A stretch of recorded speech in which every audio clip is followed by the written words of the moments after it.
What would you do if your fiancé demanded your entire family be uninvited from your wedding? I'm James, and that's exactly what happened to me. At 30, I faced a heart-wrenching ultimatum that shattered our plans and revealed shocking truths. Curious about how I turned a canceled wedding into a celebration of family. Stick around to hear my story. Welcome to Addy Story, where we share real-life stories that touch the heart and inspire the soul. Subscribe now to join our community, relax, and dive into the stories we have for you. Enjoy. My fiancé declared with an icy finality, "Your family is not invited to our wedding. This is the end of the discussion." I responded with a quiet resolve, gathered my belongings, and walked away. In a moment of clarity, I called off our wedding, transforming the venue into a space for a family reunion instead. In a whirlwind of desperation, she is now pleading for this chaos to cease, her heart aching as she scrolls through our joyful moments captured on Instagram. At 30, I find myself grappling with the whirlwind of emotions and events that have unfolded over the past month. It seems as though an eternity has passed. About 4 weeks ago, my then fiancée, Emma, 28, unleashed a devastating blow to our wedding plans, and with it, to the very foundation of our relationship. 5 years we shared, 1 year of promises made. Wedding planning was a whirlwind of emotions, each detail a thread woven into the fabric of a dream. The anticipation hung thick in the air, a blend of joy and anxiety, as every choice felt monumental.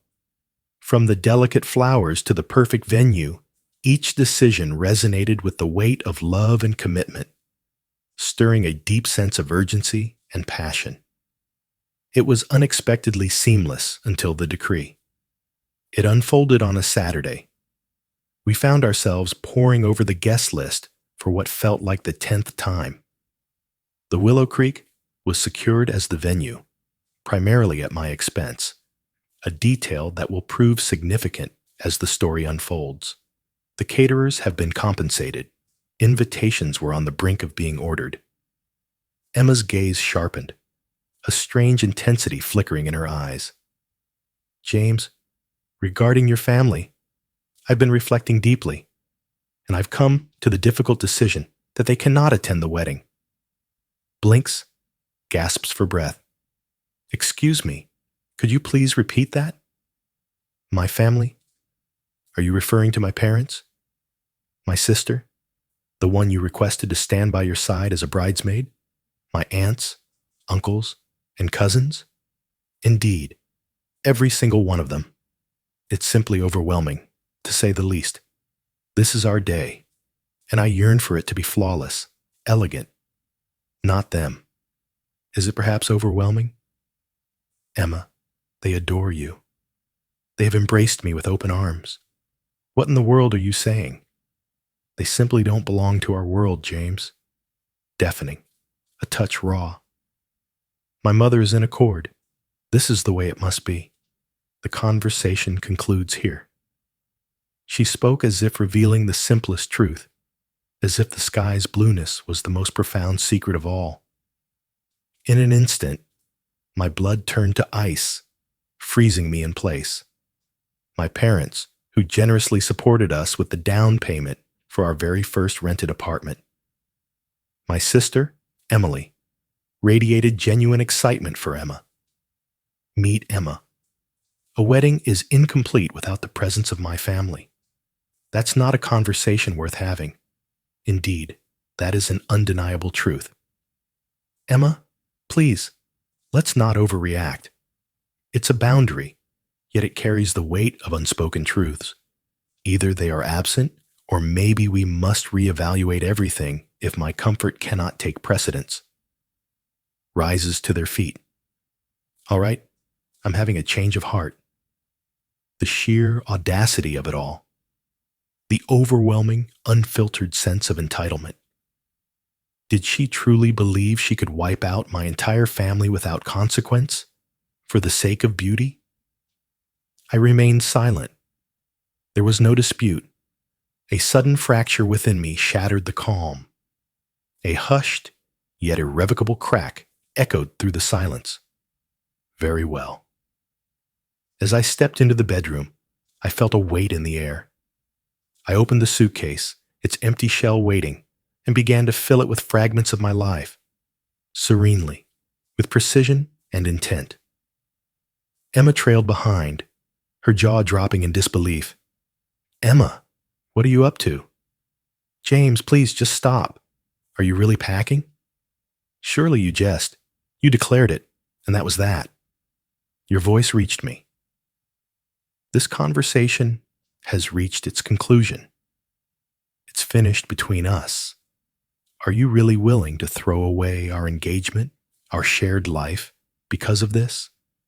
Is it because I envision our wedding unfolding in a specific manner, especially after all we've been through? Her voice soared, filled with an urgency that could not be ignored, a tumultuous blend of disbelief and fury. In that moment, tears began to stream down her face. Genuine tears, I believe, or perhaps merely ones filled with frustration. Later that night, Sophie, my best friend and the maid of honor, reached out to me after Emma had inevitably confided in her. James, Emma is in turmoil. Leaving isn't an option. Her intentions were never meant to be interpreted in that way. You're aware of her obsession with ensuring every detail of the wedding is flawless. Every word she spoke was filled with meaning, Sophie. To request that I disinvite my entire family transcends mere pickiness.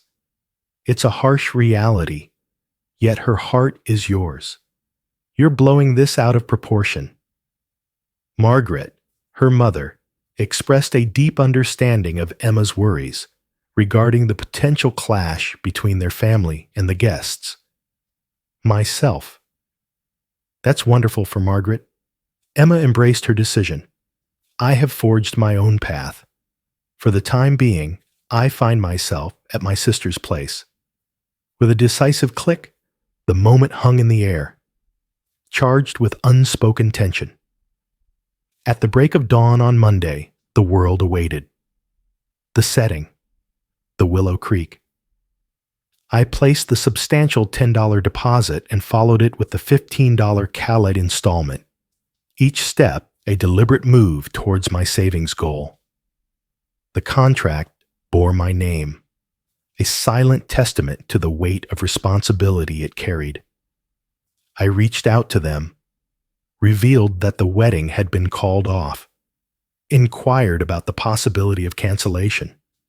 The deposit is gone, without a doubt. It was disappointing, yet somehow acceptable. In that moment, clarity struck like a bolt of lightning. Actually, I inquired, do you have space for a large family reunion that very weekend? They truly did. The very same slot. Rescheduled it for a cherished family celebration.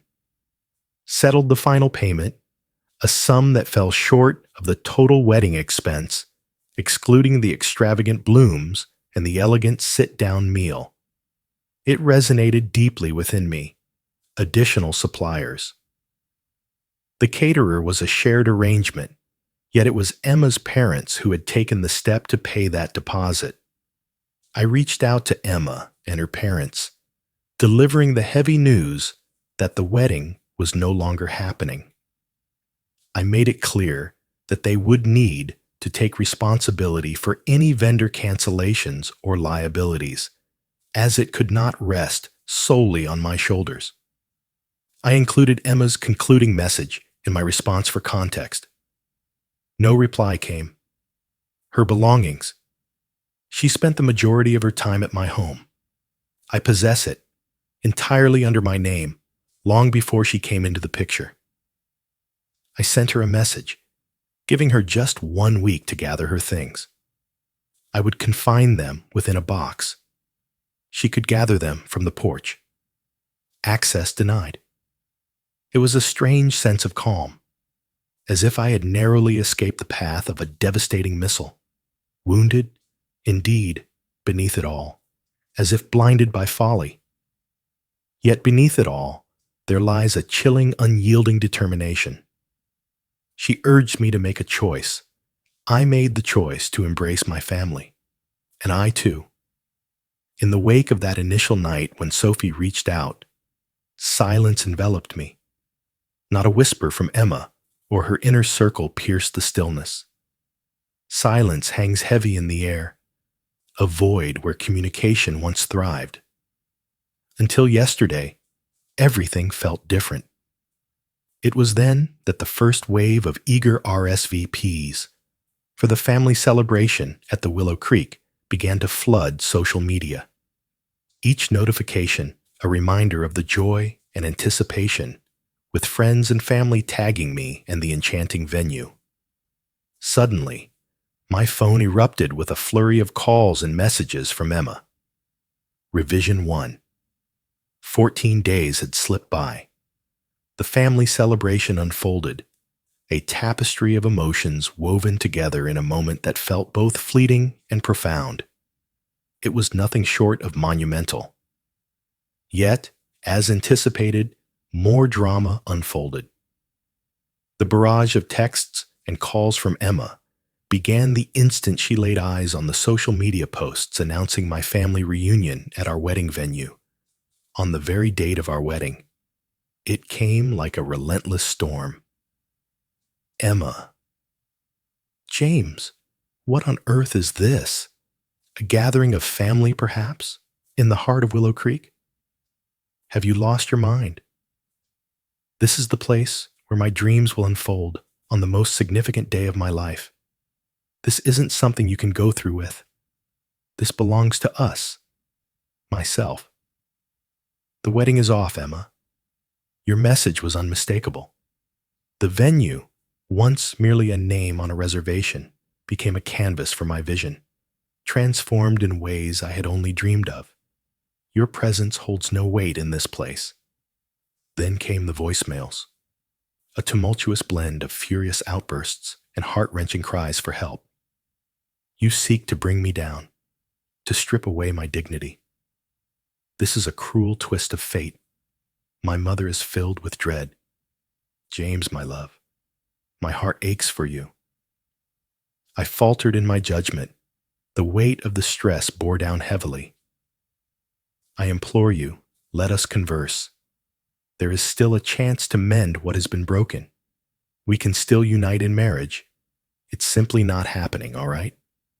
We will discover another place. Simply put, let's put an end to this. This object. Sophie's voice joined the conversation as if it were meant to be. It seems Emma has unleashed her once more upon me. James, this is utterly heartless. Emma is shattered. You're shoving it in her face. This must come to an end. Consider the impact of your actions on her. She refuses to eat. Sleep eludes her, slipping through her fingers like sand. Myself. She was perfectly willing to shatter my entire family. She will survive. This is unfolding before us. Sophie has been blocked. Then entered Emma's mother, Margaret, aged 58. Her voice reached out to me. James, my beloved, I believe a grave misunderstanding has occurred. Emma was voicing her deep-seated anxieties, anticipation tinged with anxiety before the big day. She never intended to cast your beautiful family aside forever. Margaret. She declared it was the final word on the matter.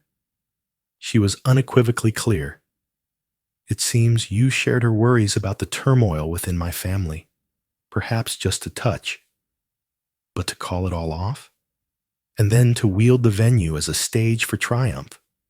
This is utterly distasteful, James. Emma's heart is shattered. An apology is due to her. It is essential that you find a way to rectify this situation. Put an end to this reunion. myself. With the utmost respect, Margaret, I am bound to Emma by no obligation. She crafted her resting place. The long-awaited reunion is finally here. My family eagerly anticipates it. Farewell. Margaret is now blocked. The days preceding the reunion were fraught with tension. I was almost certain that Emma would appear at my door, or perhaps attempt something unexpected. I ensured that a friend stayed by my side while I was at home. My sister Emily was an unwavering force. The moment of reunion. It was truly breathtaking. The Willow Creek, once burdened by Emma's relentless demands, underwent a profound transformation.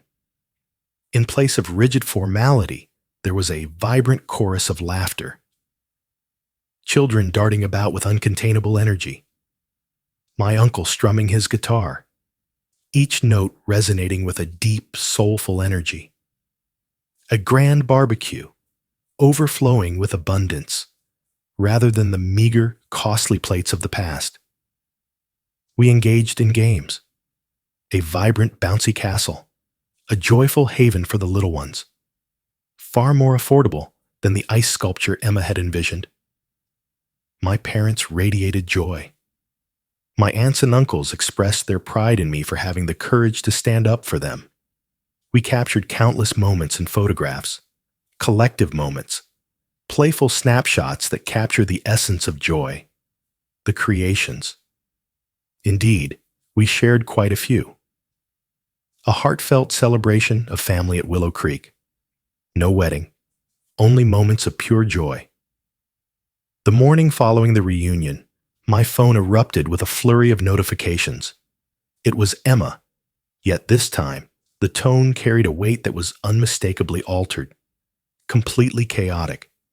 James, kindly, it's time we have a conversation. I beheld the images. Every face radiates joy. My friends are probing with their questions. This feels like a waking nightmare. You must express yourself, or perhaps declare something significant. Inform them that we have decided to delay. This was a carefully orchestrated family affair. Everything. You're turning me into a figure of ridicule. This was your scheme all along, meant to shatter me. This madness must come to an end. My parents are utterly devastated. Emma. 10 minutes passed, and still no response from me. The caterer deposit is still outstanding. I need you to settle that with me. It was my parents who bore that cost. What will become of my dress? Will you also bear the cost of that, you spiteful wretch? The audacity was simply astonishing. She detonates our existence, calls for the unattainable, and now I am indebted to her? I crafted one last message before severing all ties with her. Myself, Emma, a name that lingers in the air, heavy with unspoken stories and emotions that pulse just beneath the surface. You chose to end our relationship the moment you showed disregard for my family. Your financial dealings with vendors or your parents are matters that rest solely on your shoulders. This marks the conclusion of all conversations, in accordance with your initial terms. In that moment, I severed the connection, blocking her number as if to erase the echoes of our past. Her online presence. All that exists. My family experienced pure joy. That is what truly holds significance. The money I lost on the deposit resonates within me as the most profound investment I have ever made in my own peace of mind and self-respect. The sheer delight radiating from my family's faces was beyond measure. Yet deep down, I sense that this story is far from finished. Individuals like Emma refuse to merely accept the weight of consequences. Update 2. A month has passed. Concluding update. 6 weeks have passed since the family celebration, and life has settled into a new, quieter rhythm. The dust has mostly settled, Yet Emma's camp continues to unleash a series of absurd attempts that defy reason. A week after I severed ties with Emma, a letter arrived, its appearance strikingly formal. It wasn't a missive from a lawyer, yet it bore the elegance of fine letterhead, inscribed with the names of Emma and her mother, Margaret, a testament to their bond. It was a convoluted plea for mediation, addressing the abrupt and spiteful cancellation of the wedding. They sought financial compensation for non-refundable deposits made for the caterer, Emma's dress, and the florist, all arranged without my final approval. They claimed emotional distress and public humiliation stemming from my family reunion, along with a portion of the value of gifts already received from their guests, which they would now have to return or justify. They were, in essence, attempting to charge me for their shame and her choice to conclude our relationship with an ultimatum I could never agree to. The letter ominously suggested that should I refuse mediation and the expected compensation, they would leave no stone unturned in their quest to safeguard Emma's reputation. Ambiguous, yet unmistakably laced with menace. I couldn't bring myself to respond. It was utterly absurd. My sister Emily, a paralegal, caught sight of it and burst into laughter. She referred to it as amateur hour. Then the onslaught of slander began. Stage 2. Emma, accompanied by Sophie and Margaret as her fervent allies, began weaving tales among their shared acquaintances and anyone willing to lend an ear. The story painted me as someone who had grown hesitant, turned possessive, and in a moment of bitterness called off the wedding and hosted a party to humiliate Emma. They conveniently left out the moment when she insisted that my entire family be uninvited. A handful of acquaintances I recognized from a distance appeared to embrace it. I received a few, man. Those were brutal messages from people I hadn't heard from in a long time. I responded with a screenshot of Emma's final message, along with a link to a public photo album from the family reunion, aptly named Celebrating What Truly Matters. Silence enveloped the room, a heavy shroud of unspoken words lingering in the air. Some offered their heartfelt apologies. The deceitful maneuver that truly stole the spotlight, however, occurred around 2 weeks ago. On weekends, I dedicate my time to teaching a coding class for children at a local community center in Maplewood, sharing knowledge and igniting their passion for technology. Out of the blue, Mrs. Thompson, the charming director of the center, summoned me for a conversation. An anonymous parent reached out to her, voicing deep concerns about my recent emotional turmoil and volatile online conduct, hinting that I may not be fit to be around children at this time. The email spoke of a highly visible and tumultuous breakup, highlighting my reckless display of troubling behavior on the internet. A chill coursed through my veins. This felt like a personal assault on something I hold dear, threatening my very reputation. Fortunately, Mrs. Thompson understands me deeply. With a steady voice, I laid out the circumstances, revealing Emma's original message. I detailed the family reunion, the tension that had arisen, and how my ex-fiancée was now seeking revenge. I even proposed to withdraw if she deemed it essential. Mrs. Thompson was nothing short of extraordinary. "James," she said, her voice steady, yet laced with unspoken weight, "I've known you for 3 years. This email resonates with bitterness rather than authentic worry. There's no need to fret over it. Your presence is cherished here." She even promised to sift through any additional anonymous complaints that might arise. It was an overwhelming sense of relief, yet it unveiled the depths to which Emma and her enablers would sink. The aftermath for Emma. From the fragments I've gathered, I don't actively pursue it, yet whispers find their way through tight-knit circles. In the realm of social perception, her flawless facade crumbled dramatically. As the reality of her demand spread, whispers turned into gasps, and even those closest to her were left reeling in disbelief. The attempt to cast me as the villain crumbled under the weight of my straightforward defense. Her own words revealed her as unreasonable and cruel. In terms of finances, she and her parents found themselves stripped of their hard-earned deposits. The caterer, the florist, and others stood firm, unwilling to issue refunds simply because she had shifted her desires or placed unreasonable expectations on her fiancé. That was a profound loss for them. Margaret's fury simmered beneath the surface, a tempest of emotions unleashed by the thought of all the money squandered on that ungrateful boy. The Willow Creek has sparked interest, receiving several inquiries for family reunions since our photos were shared. They seemed genuinely delighted by the unforeseen marketing strategy.